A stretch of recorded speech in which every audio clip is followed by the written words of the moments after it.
3 seconds before each voice, there's a cueing chime. Now this indicates that you have 3 seconds before the phony's voice starts. Now in a quiet place, record your phony's voice from the cassette player's speaker into the answering machine's microphone. You're listening to 91 Reasons, a journey into the twisted landscape of pop culture. Keep your hands and arms inside the podcast at all times. And now, the voice, Jeff Tucker.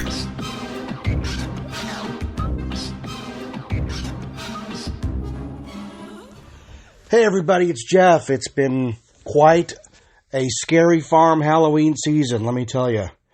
I got this weird virus in my chest about almost 3 weeks ago now, and it won't go away. I've been to the doctor, I've been on antibiotics. When you can hear my voice, it's raspy, and I don't know what it is. I have cough all day, so I'm on all this medication. And for a guy who doesn't take pills, one is a lot of medication, but I'm on quite a few here. But I miss sitting down and talking and doing the show. So I am here. I am back. I don't know how long it'll last. So we shall see. I was talking with somebody the other day, and I've always said that the central message of this show is to encourage people to talk to people, to make amends, to ask those questions before it's too late. And also that we're all in this together. I've said that quite a bit, and I get a lot of emails from people who say, man, your childhood is exactly like mine. I thought I was alone. I'm like, no. There were a lot of us out there who had these weird nerd-centric childhoods, or not abusive parents, and the people who did, I feel bad for you. And that's no way to grow up, Mine was psychological abuse, not physical. I was never struck. Berg hit me once and knocked my glasses off, which I was really taken aback because I've said before on the show, I have no concept of violence with people. I've had people get right in my face like they're going to hit me, and I'm always confused. And I come off like Data on Star Trek. Are you trying to hit me? Is that what's happening? Because I'm not aware of that. And I've only been in a couple of fights in grammar school, grade school, so I'm just not that guy, But if that was your experience growing up, I feel for you, And I'm not saying you have to forgive those people because that's tough. But I'm the guy that tracked Berg down and had a conversation with him about growing up and life. And not that I don't know if I needed it, but it's certainly not bad that I did it. And it's an amazing piece of audio to have to go back years later and say, why, when, where, how, who, why, And along those lines, the message of the show, I think I want to move into a new message. And the new message is, it doesn't cost anything to be a good person. It's free. Just be a good person. I was at Aldi's yesterday, and I was walking out, and there was an older couple coming in. The woman had a walker, and I gave her my shopping cart. Gave the couple my shopping cart. That's not a big deal, But if you don't have a quarter at Aldi's, you can't get a shopping cart. And I don't know if the guy had a quarter or not. I didn't stop to ask. I just said, hey, you know what? I'm not using this cart anymore. You take it. And then when you turn it in, you get your quarter back. So that's a really tiny, tiny way to be a good person. But it's important because we're moving into this caustic age of, it's so easy to be mean to people because if you're online, they're not there. And you can throw out this venom at people, and it's so caustic. It's so mean.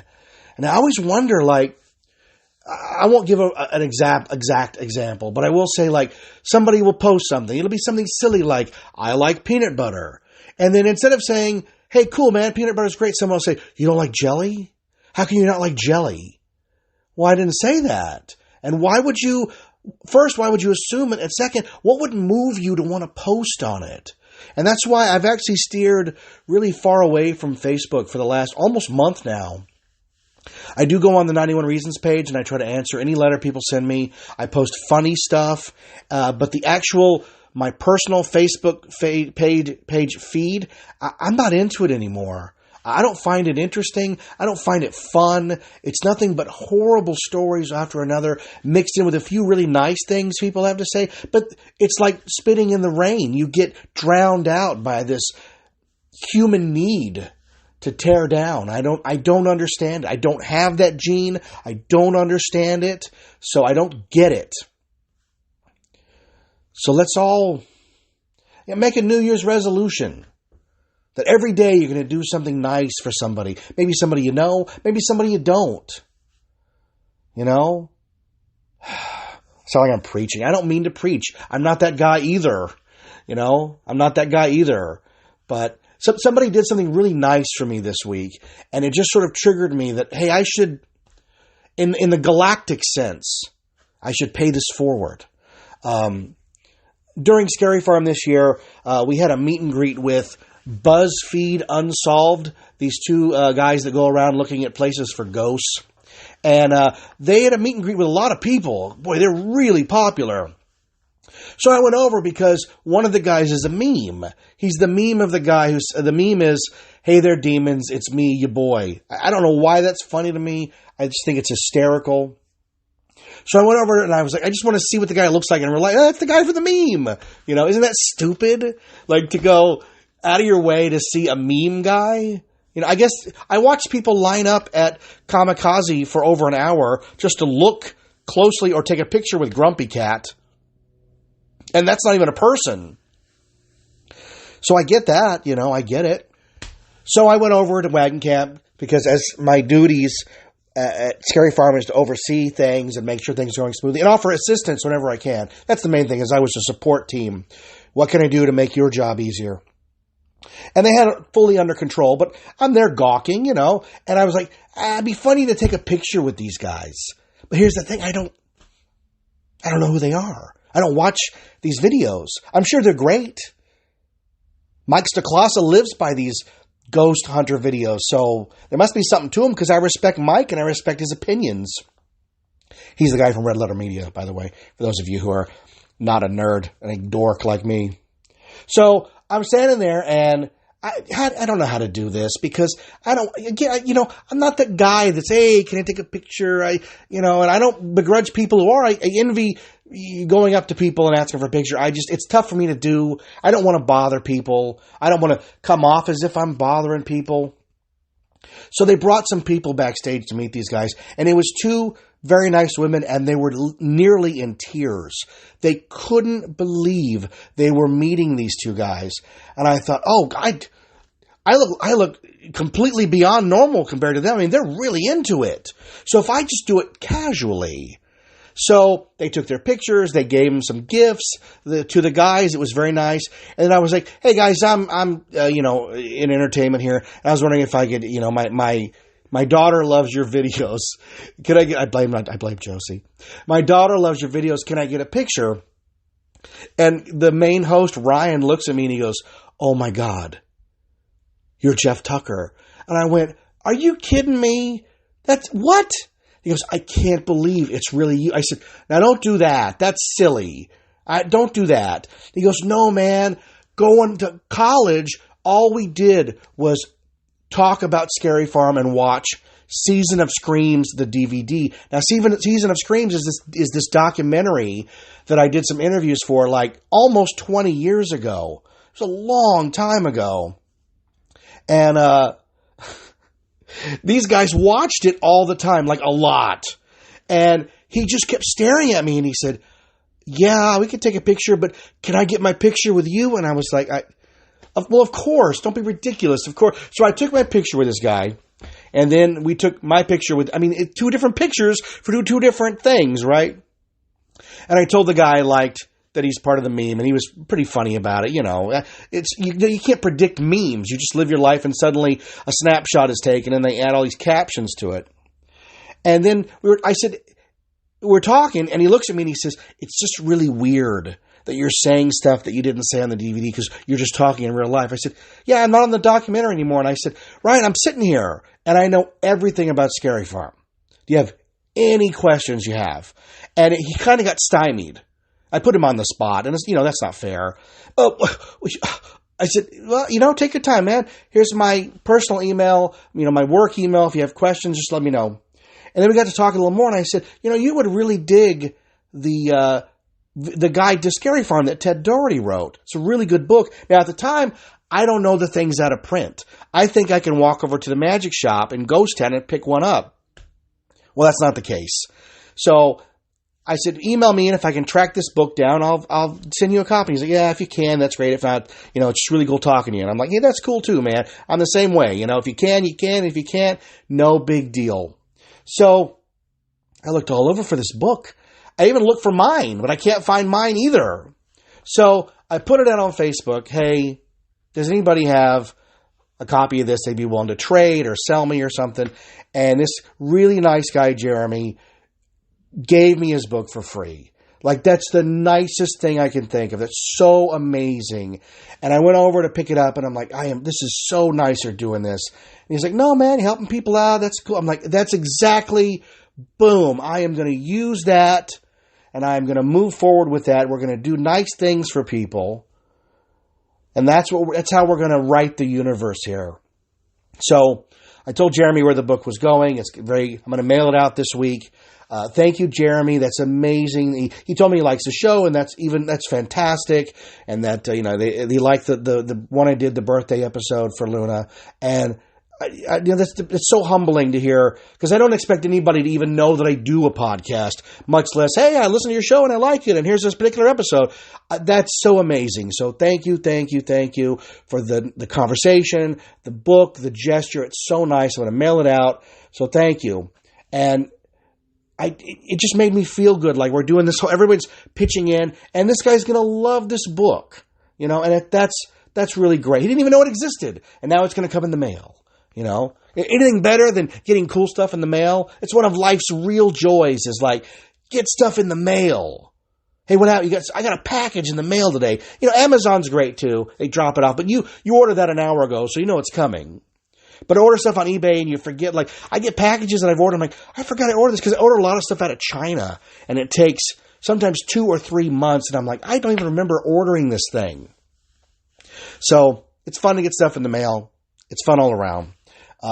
And then I have to tell you, yesterday, the universe allowed me to give back in my own way. I was out in the garage for Halloween night.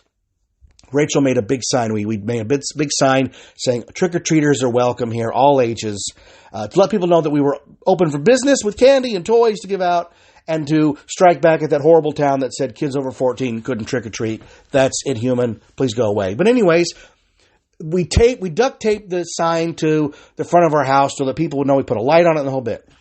So I go out in the garage, and the sign was ripped off the thing and put in the garage for me to deal with, and it was left duct tape side up.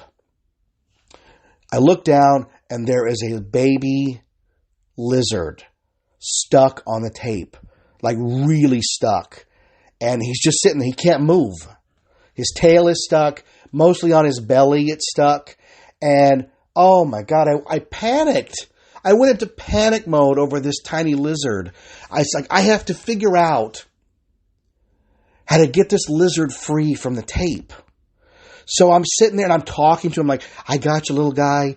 I'll figure this out. Please, I don't want to hurt you. I'm not here to hurt you. I don't even want you to lose your tail. I just want to get you off this tape so you can eat a bug and live your life, right? So I'm trying to peel him off, and it's not working, and I'm terrified that I'm going to peel him off and it's going to hurt him in some way, like I'm going to do more damage than the tape has done, right? So oh my God, I take him in and I run water on it. Maybe the water will neutralize the tape, part of the tape. So I go out and I can't get him off the tape.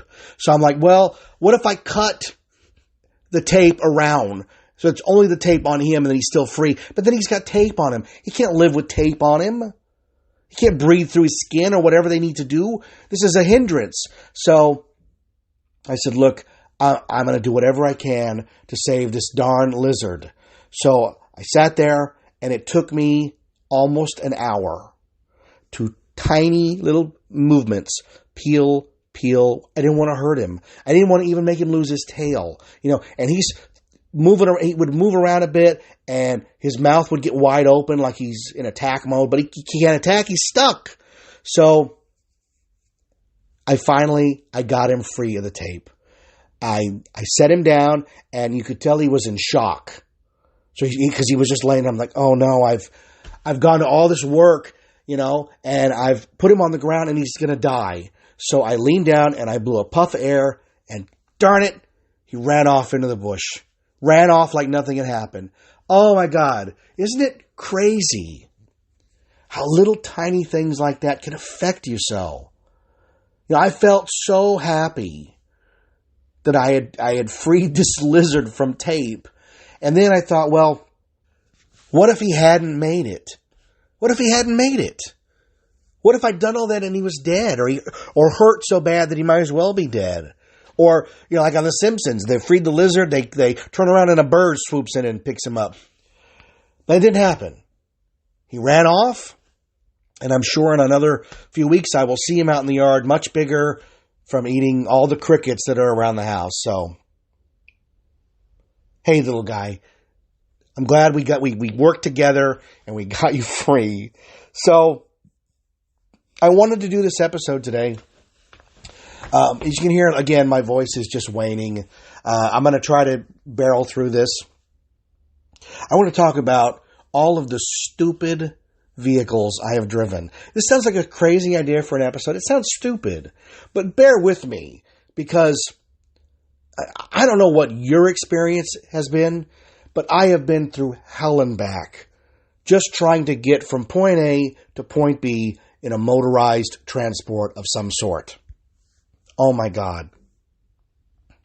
So,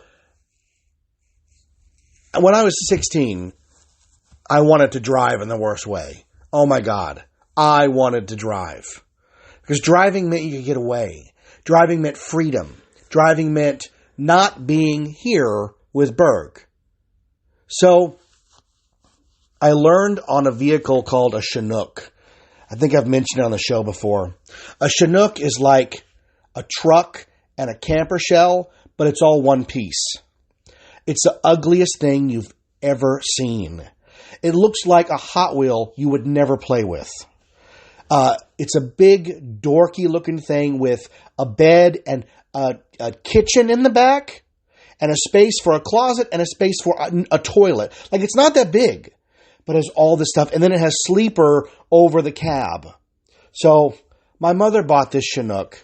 She bought a bigger one called a Dolphin. Same style, same system, like camper shell that doesn't come off. But the Chinook was just so ugly. It looked like something that you would play with your Fisher-Price figures. That's what it looked like. But you wouldn't want to play with it. So I learned on that because it was a stick. And my mother said, you're going to have to learn to drive a stick. Because once you can drive a stick, you can drive anything. So she would take me out, and I would get behind the wheel of this giant thing in front of a parking lot. And I, put the clutch in, put it in gear, let the clutch off, at the same time hitting the gas. It would shimmy back and forth, shimmy, and then take off, right? And I got pretty good at it. Second gear, and then third gear. And then once you get into fourth, you're good until you get there.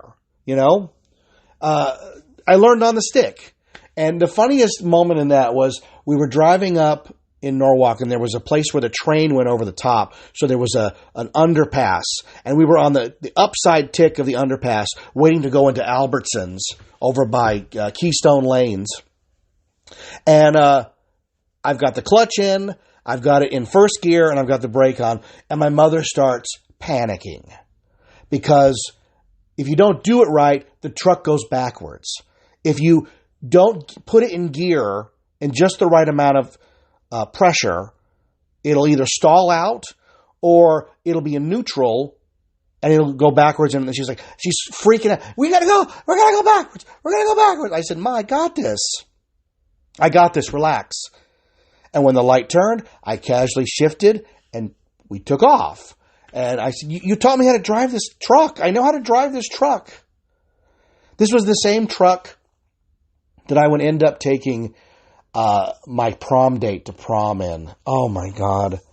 I pulled up in a Chinook with a bed in the back. And I could just see, her father he looked pale.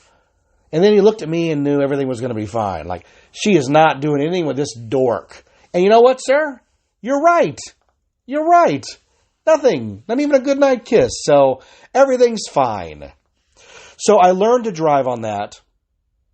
The first car I was ever going to drive was an MG Roadster. It was a 2-seater with a little tiny space behind the seats for storage. Bright yellow, MG from England, stick. And my mom bought it for like $300 or $400 from somebody. There were times in the 80s you could walk around in your neighborhood and you could buy a car for next to nothing.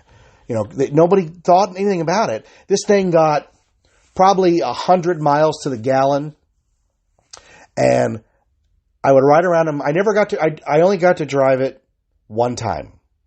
I drove it one time between getting my learner's permit and then getting my license. But riding around in it, my mom would drive.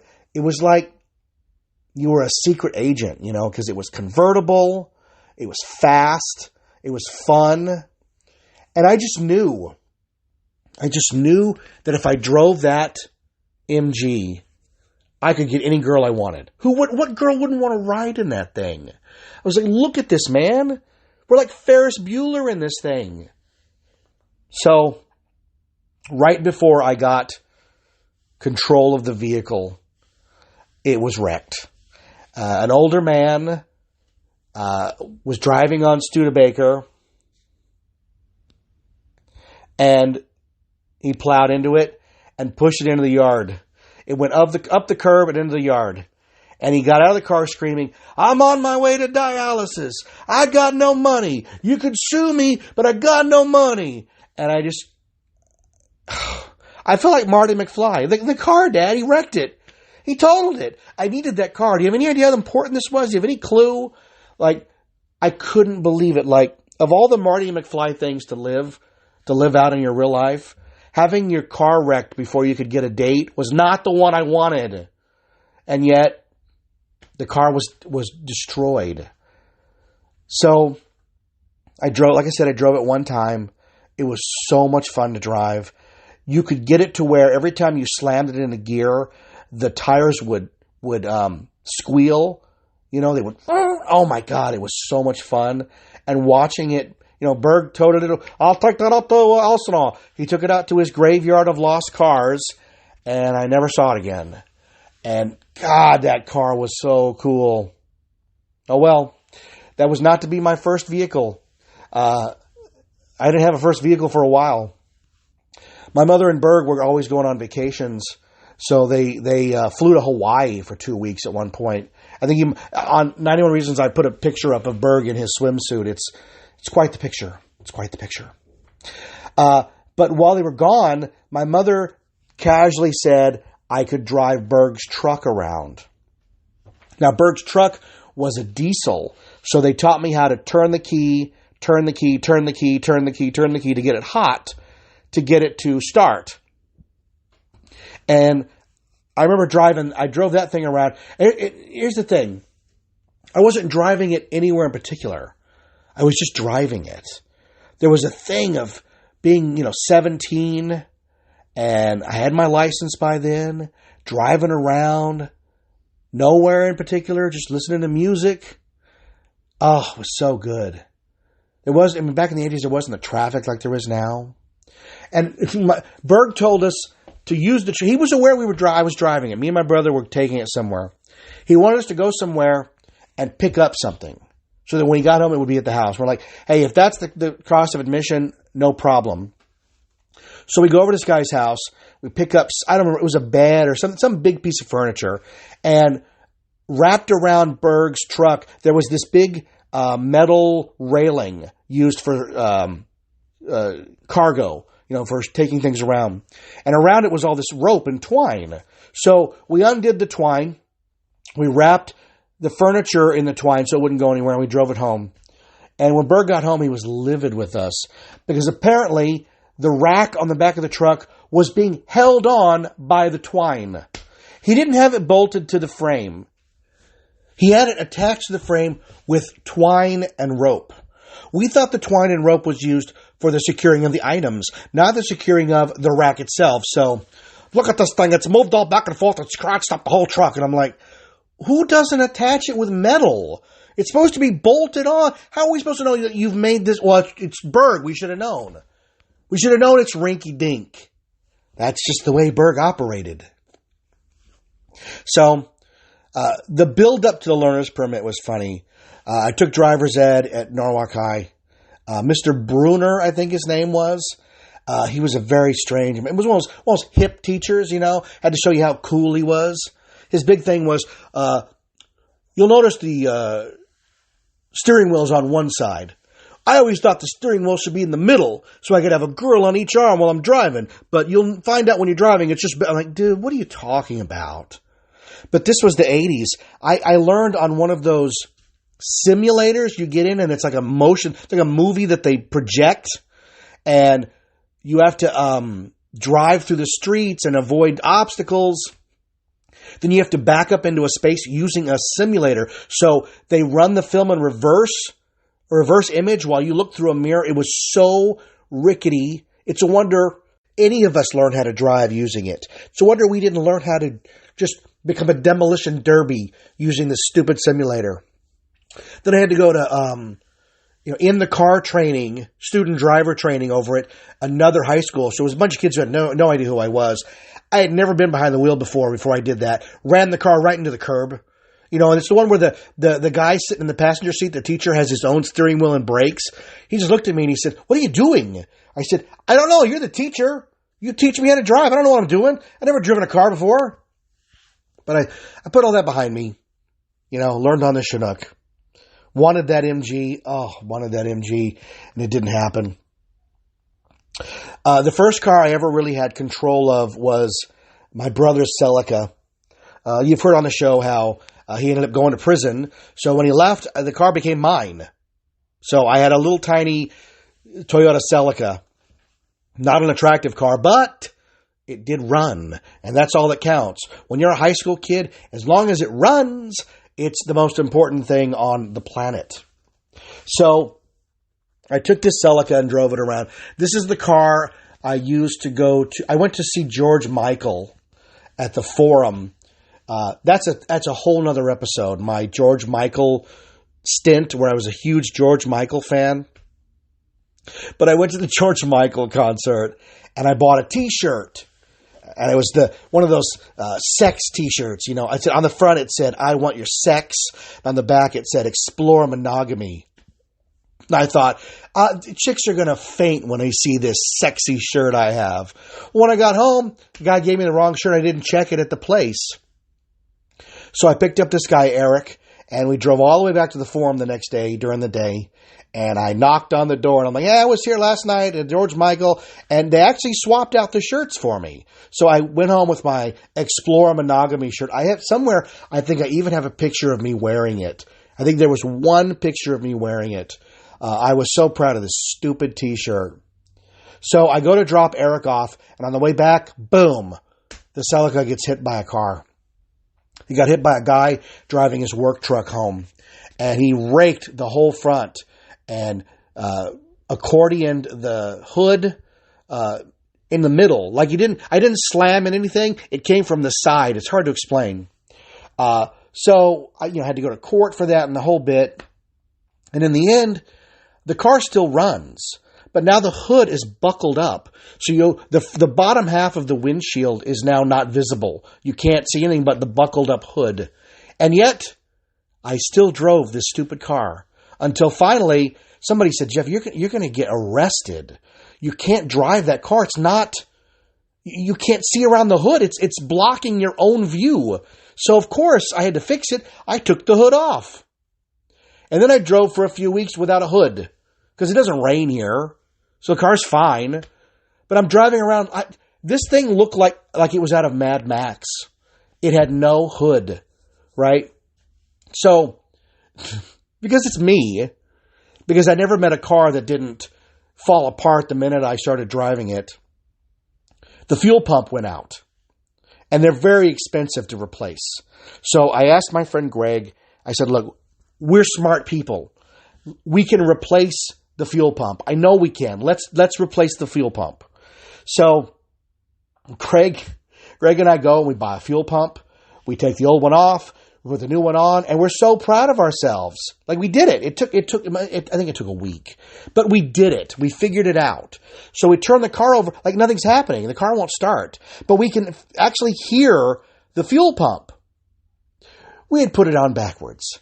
So it was now shooting air into the gas tank instead of sucking gas out of it. So, okay. We took it off. We turned it around. We put it back on. And then it wouldn't work. So here's what we did. We figured out that there was something wrong with the power source to the fuel pump. So Greg and I put, this is like Frankenstein. We put wires directly to it with alligator clips. And if you attach the alligator clips to the car battery directly, the fuel pump would instantly start pumping fuel through the tank, through the engine. So, oh my God. I would get the car. It has no hood, so you can see what you're doing right there. I take the little alligator clips, I stick them on, I can hear the fuel's going. Then you run and get in and start it before it floods. You start it up, you're good to go. When you get somewhere, take the little clips off, rinse, repeat as necessary. This was the ugliest thing I have ever driven. It was a relief when it finally just up and died and put itself out of its own misery.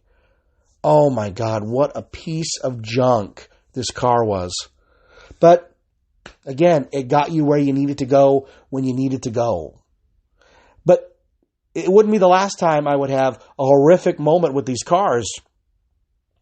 My friend Vaughn actually gave me a car after this. He gave me a Vega station wagon. Have you ever seen a Vega station wagon? It makes a gremlin look attractive. No fuss to Vaughn. Oh my God, the guy gave me a car. The guy gave me a car.